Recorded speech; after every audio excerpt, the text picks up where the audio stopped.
Biasanya manusia itu seperti ini ya. Sebaik-baiknya orang ada potensi jahat dalam dirinya yang belum terstimulasi. Sejahat-jahatnya orang ada kebaikan di dalam diri. Yang ini kalau kita sentuh terus ini membesar.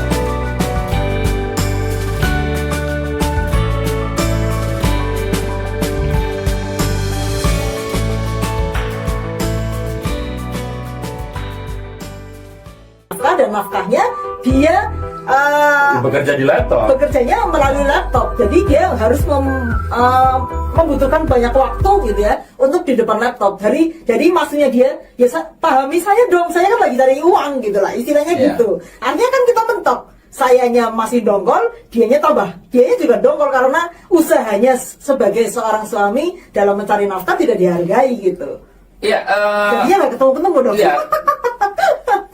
Karena kan pekerjaan saya ini mikir ya, terus terang ya, teman-teman mungkin akan melihat apa ya, walaupun orang bilang saya cukup untuk usia segini tuh masih terlihat muda, tapi guratan-guratan kayak kantung mata yang begitu dalam ini kan karena terus terang kalau saya kerja itu mikir ya, jadi mikirnya banget, bahkan bisa sehari itu tidurnya hanya 2 jam kadang ya. Itu dulu lah ya, dulu saya masih belum sadar tentang hal itu. Jadi itu pun sudah membebani waktu itu. Jadi akhirnya ya seperti orang autis ya, dalam tanda kutip, artinya saya sibuk dengan dunia saya sendiri. Dan kalau menurut aku problem kita tuh bukan itu.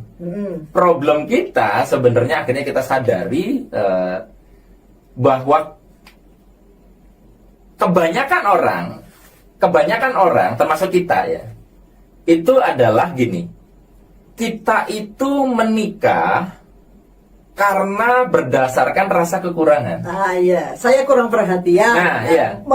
Mengharapkan diberikan obat kesembuhan dari suami saya. Iya. Ternyata Jadi dia terluka, misalnya terluka waktu proses hidupnya, masa kecil dan sebagainya, kurang perhatian. Lalu menikah berharap dapat obat di luar dirinya. Ternyata orang lain pun punya lukanya sendiri. Jadi saya pun berharap dia menyembuhkan luka saya. Jadi akhirnya kami saling apa ya istilahnya? Menuntut.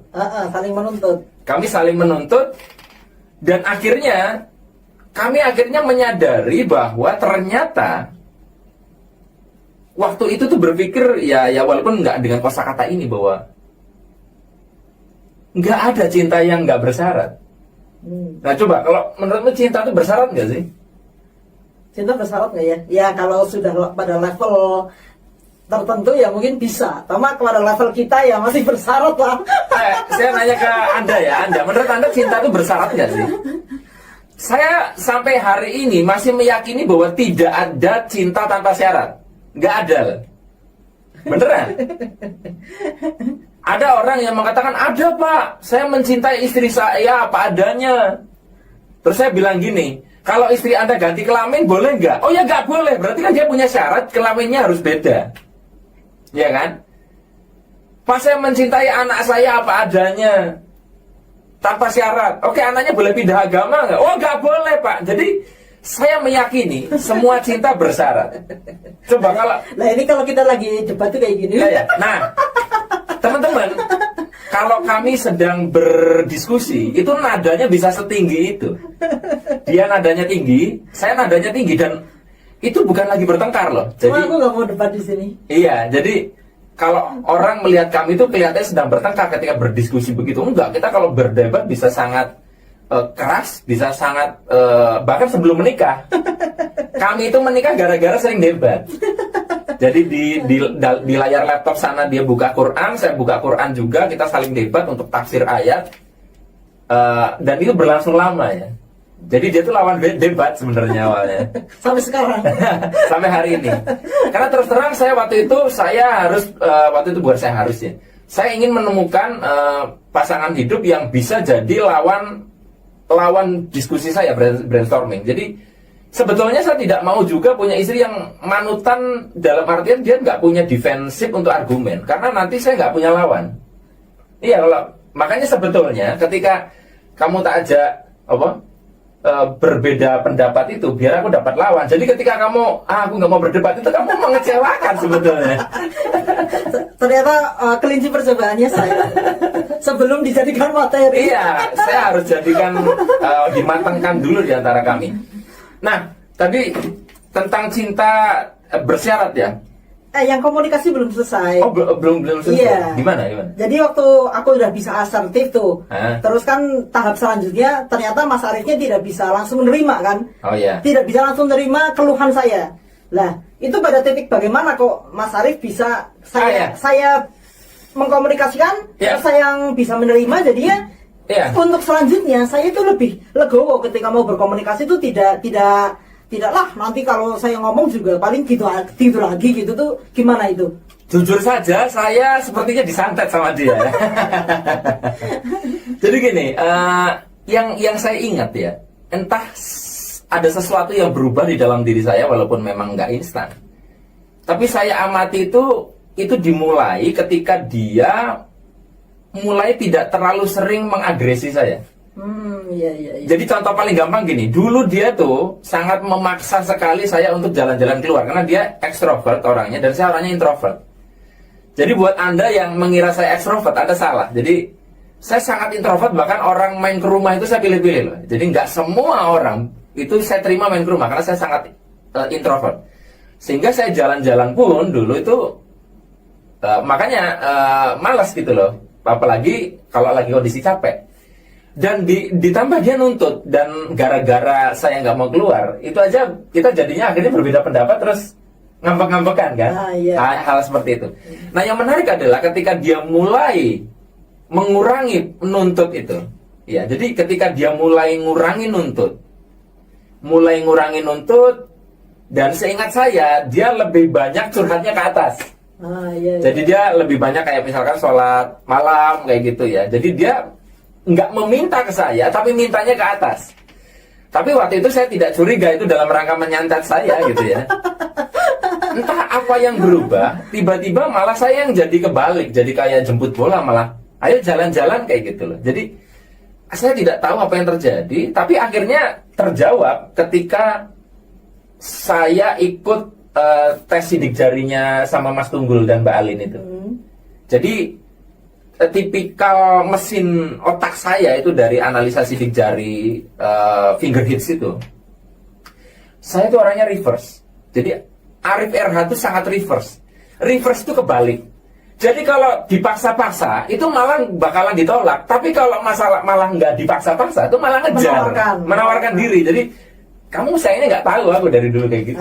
Iya. Jadi karena merasa sudah memahami, ternyata nggak memahami juga gitu. Jadi dulu saya merasa saya harus merubah suami saya ya, dengan begini-begini itu harus ngikutin apa maunya saya gitu. Ternyata hal itu tidak berhasil. Akhirnya waktu itu saya pikirkan nih waktu itu.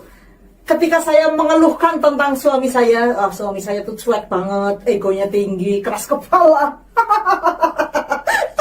Ya, itu jadi saya tuh kayak melihat sisi negatif suami saya semua. Sementara sisi positifnya ya, Mas Arif yang bertanggung jawab, ngasih nafkah dan sebagainya ya, melindungi saya dan sebagainya, itu memperhatikan secara kenyamanan baik rumah, sandang pangan dan sebagainya itu sangat diperhatikan gitu. Itu nggak kelihatan oleh saya gitu.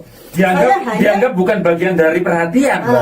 Saya hanya melihat yang negatif-negatifnya aja gitu. Akhirnya saya waktu itu tuh sudah sampai badak mentok ya, karena sudah kehabisan air mata, jangan-jangan gitu.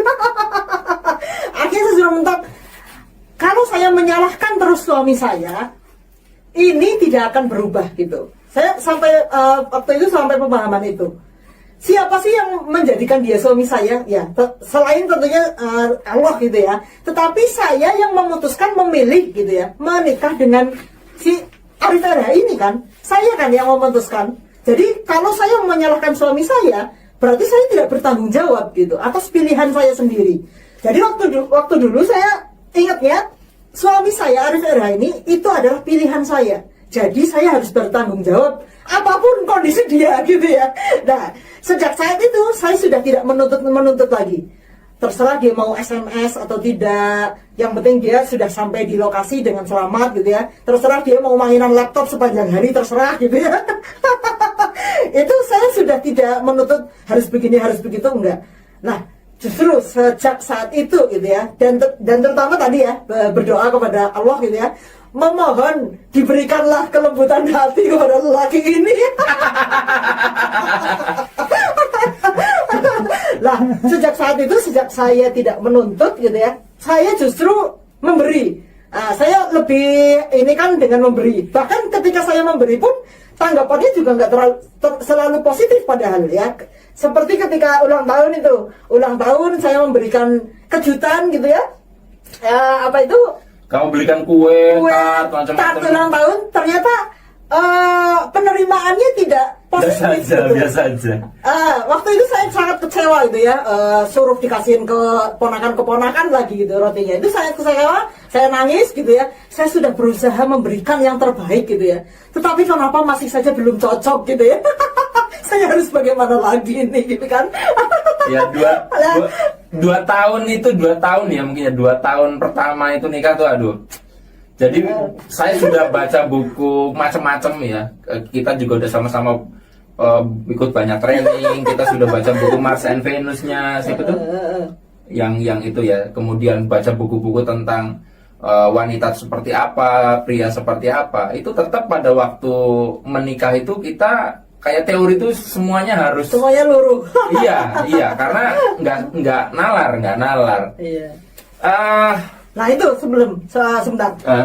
Ketika saya sudah nggak menuntut, justru Mas Arief merasa tidak dipaksa ya, tidak dirivuki gitu ya.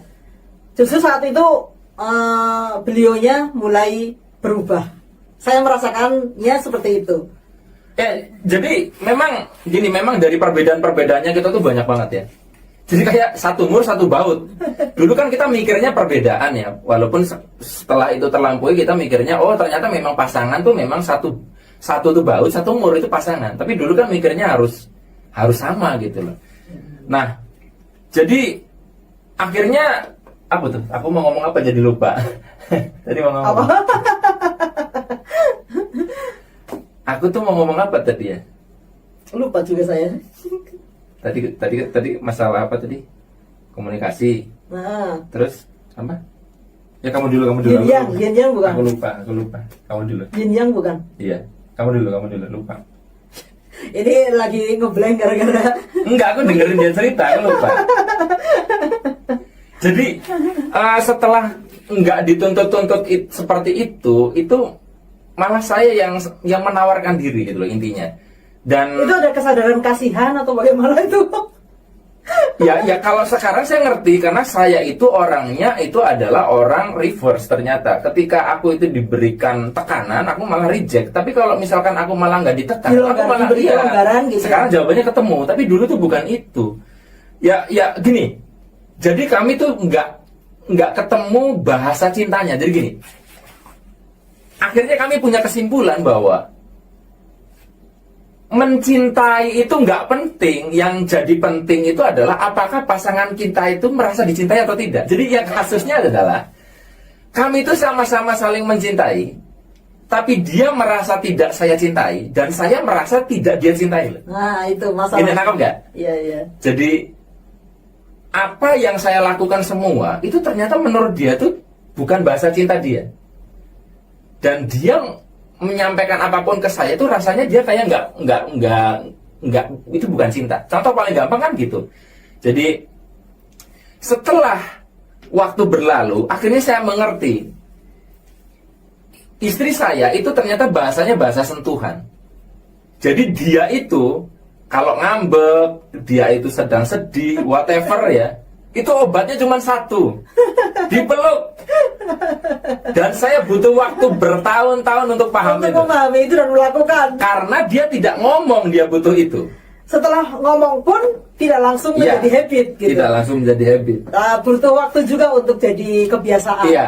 Jadi saya tidak tahu bahwa istri saya itu lebih senang dengan bahasa sentuhan, bukan verbal.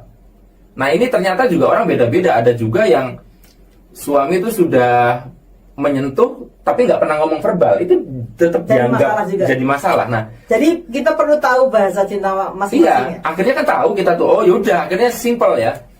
Dulu saya pikir dengan teknik apa tuh macam-macam itu pemberdayaan diri, ternyata untuk menyembuhkan diri dia itu hanya dengan dipeluk aja udah cukup. Nah saya itu bahasa cintanya cuma satu. Anda tahu nggak bahasa cinta saya itu satu, yaitu dipijitin. Dipijitin, Pelayanan, ya. iya. Jadi bukan apa-apa. Jadi saya tuh kan dulu teman-teman saya hampir tiap hari ngajar dulu itu. Saya banyak di luar kota sehingga sampai rumah jam 2 dini hari, kadang jam 3 dini hari. Itu capeknya luar biasa ya, kurang tidur, kurang wah macam-macam lah. Jadi dan dia malah menuntut. Ya sementara aku juga ingin diberi gitu loh. Wah, pokoknya jelimet lah. Dan kenapa kami akhirnya bahas ini tuh, walaupun kami masih termasuk belum apa-apanya dibanding orang yang udah menikah lebih lama dari kami ya, cuman kami tertarik karena banyak banget orang yang curhat kepada kami. Itu adalah masalah kami 2 tahun pertama nikah. Kok ini udah 20 tahun nikah tuh belum selesai gitu loh. Menurut kamu kenapa? Kok sampai ada yang masalah kita yang 2 tahun awal-awal itu udah liwat, ini ada yang 10 tahun itu tuh masih problem itu. Menurut kamu Ya, kenapa? barangkali tantangan masing-masing rumah tangga itu berbeda-beda ya. Ya, mungkin mereka ada kemudahan di satu hal. Nah, untuk hal komunikasi ini yang menjadi tantangannya itu bisa jadi. Kalau yang masih ada masalah dengan itu dan nonton video ini, barangkali ya ini menjadi solusi gitu. Oh iya, enggak, maksudnya apakah ada yang perlu diupayakan gitu loh? Kan nanya aku kan kadang tuh, Mas apa ya solusinya ya? Ini adalah panduan bagaimana cara untuk menjadi member YouTube Arif RH Vibrasi. Member dengan subscriber itu beda. Jadi, Anda masuk ke halaman YouTube saya, Anda bisa lihat di sini, lalu di sebelahnya tombol subscribe, itu ada tombol gabung. Kalau pakai bahasa Inggris, ada subscribe, ada join.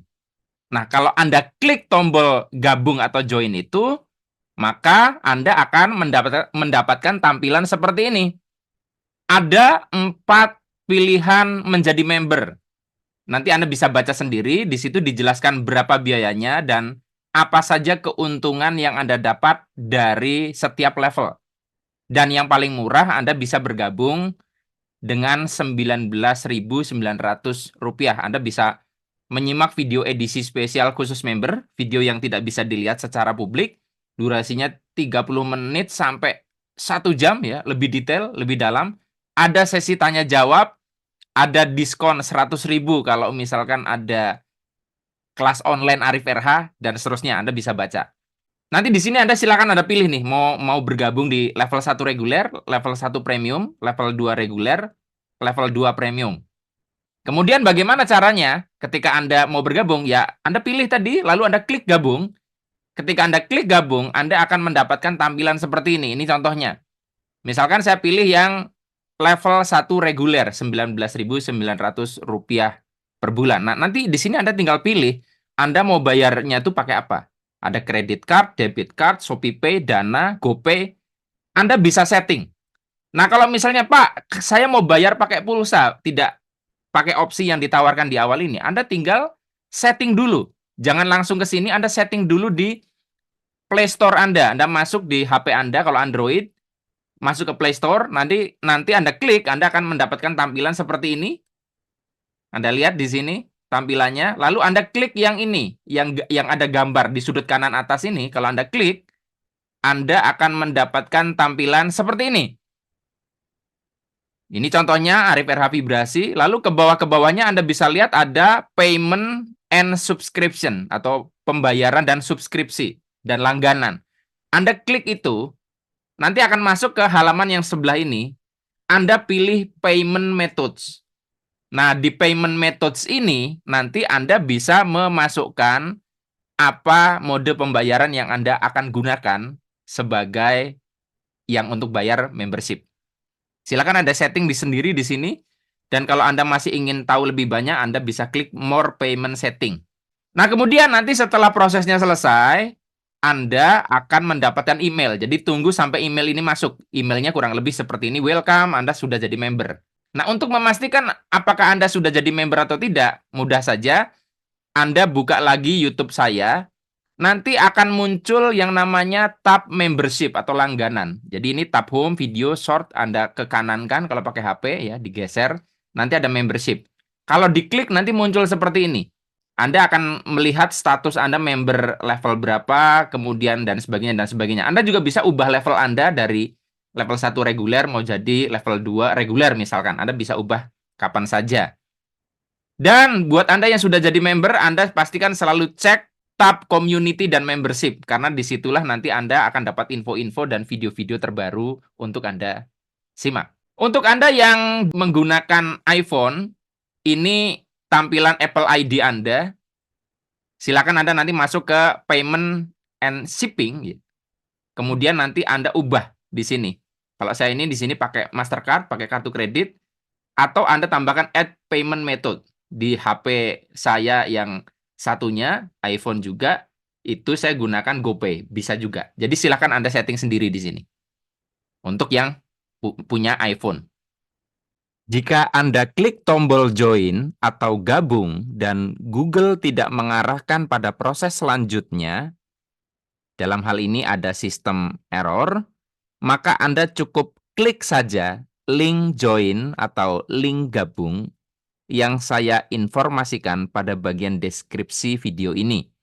Bagian deskripsi adalah uraian berbentuk teks yang ada pada bagian bawah dari video ini. Baik teman-teman, ini penjelasan singkatnya. Silakan Anda putar ulang jika belum paham, dan jika Anda masih kebingungan, silakan WA saya di nomor yang tertera ini. Tapi seharusnya kalau Anda menonton panduan ini dengan benar, dengan teliti, semuanya sudah jelas. Sampai ketemu di zona membership YouTube Arif RH Vibrasi. Sebenarnya solusinya nggak itu-itu saja kan, yang seperti kita sampaikan tadi ya. Kita menerima ya, kita tidak menuntut, kita komunikasi yang baik ya, asertif gitu dan sebagainya kan. Sebenarnya itu saja. Cuma untuk proses bisa sampai klop gitu, bisa sampai tidak ada masalah di dalam hal itu kan memang butuh komunikasi, tidak bisa langsung ujuk-ujuk. Nah, kesadaran orang itu, misal saya tuh kenapa ya kok 20 tahun masih ada masalah ini, itu kan sebenarnya sudah bagus. Dia menyadari bahwa ada yang keliru. Ketika kita sudah sadar ada yang keliru di dalam hubungan rumah tangga kita, kan sebenarnya itu suatu kesadaran mula yang bagus gitu. Dibandingkan dia tidak sadar bahwa ada yang perlu diperbaiki. Ya, gitu. Ya. Menurut saya begitu. Nah, berarti ada nggak menurut kamu satu angka yang pasti bahwa adaptasi orang itu untuk memahami lawan jenis itu butuh 1 tahun, 2 tahun? Angkanya ada nggak? Kalau menurut aku 5 tahun mungkin ya. 5 tahun. 5 tahun itu? Iya, kalau 5 tahun itu katanya itu kan sebuah fondasi awal pernikahan kita selanjutnya bagaimana gitu kan. Walaupun tidak bisa ini kalau sudah 10 tahun nanti ininya lancar terus, itu juga tidak bisa seperti itu kan. Karena mudah-mudahan sih yang sudah 10 tahun lewat memang lancar terus gitu ya. Tapi kita tidak bisa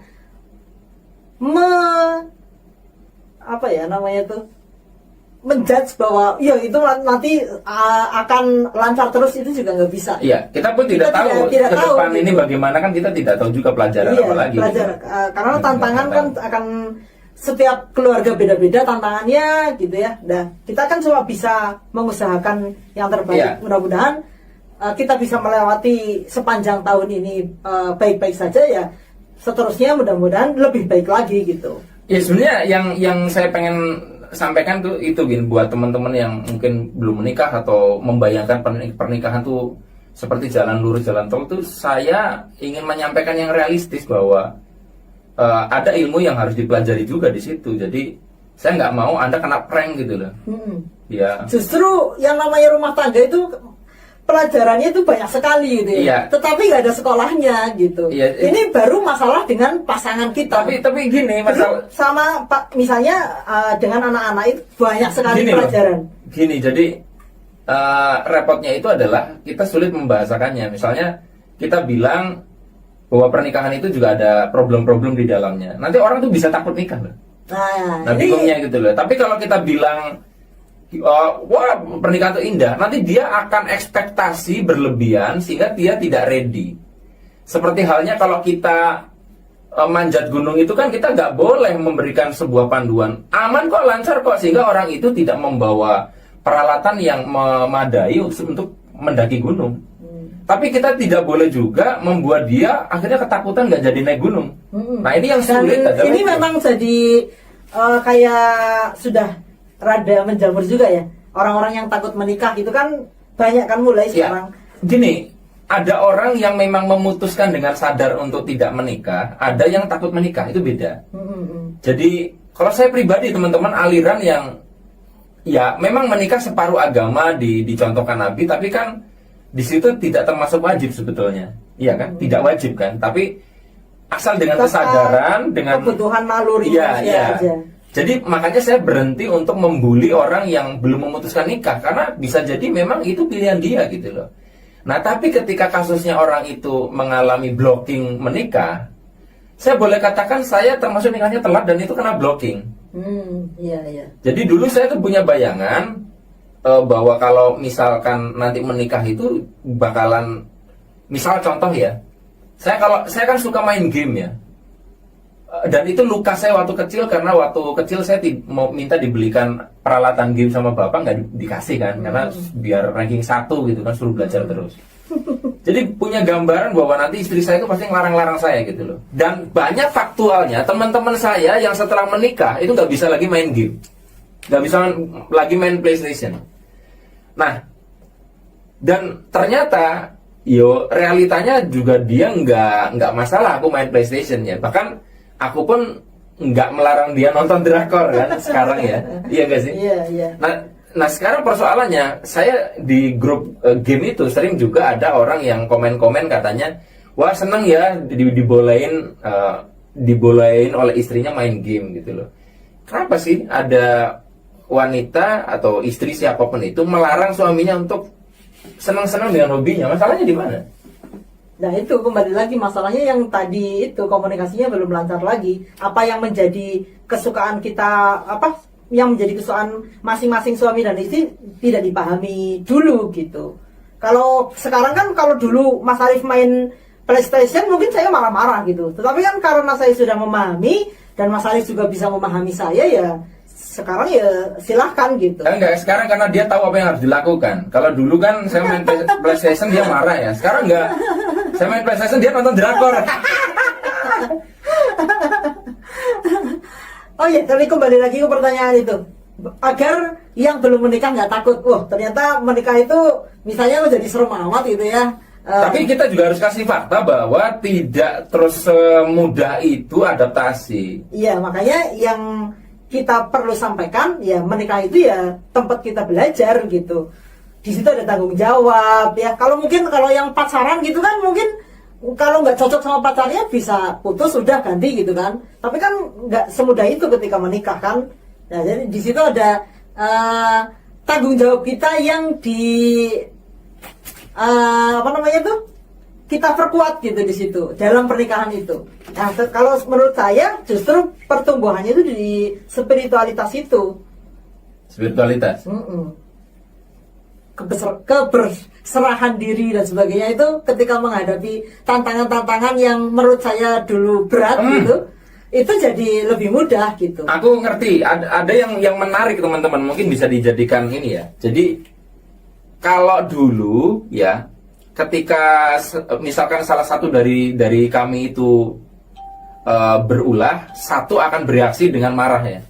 Kalau sekarang itu malah jadi bahan analisa untuk diskusi. Contoh paling gampang tuh, ketika aku mengalami kekhawatiran atau satu ketidaknyamanan tertentu, itu biasanya malah setelah itu sorenya atau malamnya kami tuh diskusikan hal itu, kami bahas Dan sampai pada, oh iya ternyata aku tuh luka masa kecilnya ini ya. Contoh paling gampang misalnya ketika istri saya ini sering bikin saya kesel karena dia kalau misalkan takut sendiri, takut gelap gitu loh. Kalau dulu itu ngapain sih gitu aja kok takut gitu loh. Jadi dulu kalau dia mengungkapkan masalahnya itu saya bully. Kamu itu loh udah beragama kok masih takut aja sama gelap, takut sendirian. Nah dulu gitu. Nah setelah udah itu lewat itu malah kenapa ya kamu tuh takut gelap. Jadi kita membahas hal yang sama, tapi itu akhirnya jadi lukanya ini. Jadi gitu. kita kayak menikah itu kayak menguliti apa sih luka-luka yang Iya. ada di dalam diri kita masing-masing ya. Iya, jadi akhirnya kami menjadikan bahan kalau kami ada persoalan itu, ini masalah trauma kita waktu kecil tuh itu gitu. Jadi bahasnya sama tapi cara bahasnya beda. Bener gak sih? Iya, iya. Jadi kayak terkuak dan syukurnya kita bisa mendiskusikan itu. Jadi kita bisa saling mencoba untuk memberikan ruang agar luka batin kita masing-masing itu sembuh. Iya. Gitu nggak? Iya, ya aku sambil lihat ini contekannya ini. Contekan. Iya. Ya, terusin.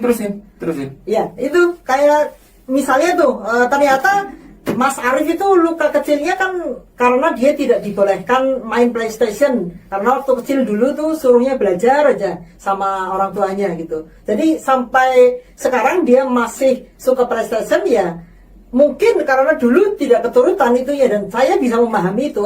Suami saya sedang menyembuhkan luka batinnya gitu. Tapi kasusnya memang nggak agak kompleks kayak gitu karena ketika saya bahas itu di sebuah grup game gitu, di sana dikatakan ya gimana istri nggak marah-marah mas, suami main game mulu sementara uang dapur.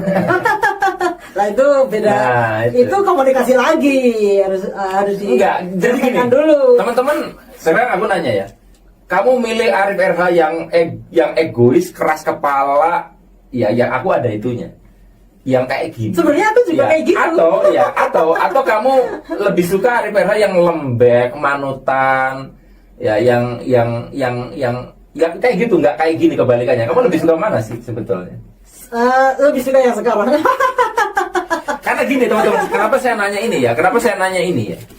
Mohon maaf ya. Saya Karena sering justru dari ego itu menjadikan Arif RH ini suami yang bertanggung jawab. Kalau tanpa dia ego dan keras kepala, mungkin dia akan semena-mena menjadi suami gitu ya, tidak mikirin istrinya dan sebagainya.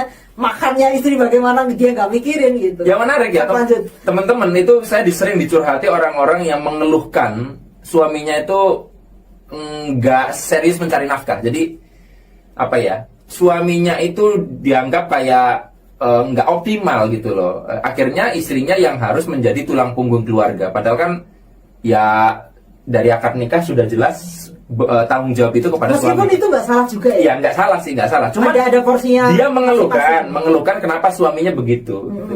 Nah, saya ngamatin pria-pria yang memang gairah mencari nafkahnya Tinggi. lemah. Itu Lemah. itu biasanya nggak egois. Ada boleh cek ya, cowok-cowok yang keras kepala egois itu, dibalik buruknya hal itu, dia itu punya satu rasa tanggung jawab dan tersinggung apabila melihat istrinya itu sampai nggak bisa makan gitu loh. Leadershipnya kuat. Iya, dia merasa kok aku gagal ya jadi seorang suami ya. Nah, sementara suami-suami yang bertanggung jawab, yang mikirin nafkah anak istrinya, itu satu paket dengan keras kepalanya dia. Ya, yang akhirnya yang dikeluhkan beda lagi. Jadi kalau yang perempuan yang istri yang satu mengeluhkan egoisnya pasangannya atau suaminya, istri lain yang mengeluhkan pasangannya tidak ada daya untuk menjadi seorang pemimpin keluarga. Jadi bagaimana dong? Sekarang gini, menurutmu kita nggak bicara tentang dalam agama. Mana yang lebih baik? Ya, misalkan apakah harus pria yang mencari nafkah? Ya enggak juga sebenarnya. Kita nggak bicara agama ya. Ya enggak juga kan. Apa dasarnya? Terus harus karena kan wanita ya itu yang namanya pasangan tuh ya seperti itu, apa namanya, satu paket gitu. Ada ada perannya masing-masing. Ada yang memang leadershipnya kuat di Nah, istrinya. misalnya kalau tukeran nih, aku santai, kamu yang misalnya. Nggak mau. Nah, kalau menurut aku masalahnya bukan di situ. Jadi kasusnya ini bukan siapa yang nyari nafkah. Kasusnya saya lihat juga ada beberapa pasangan yang cewek ini penghasilannya jauh lebih besar dibandingkan suaminya, pas berlipat-lipat jauh.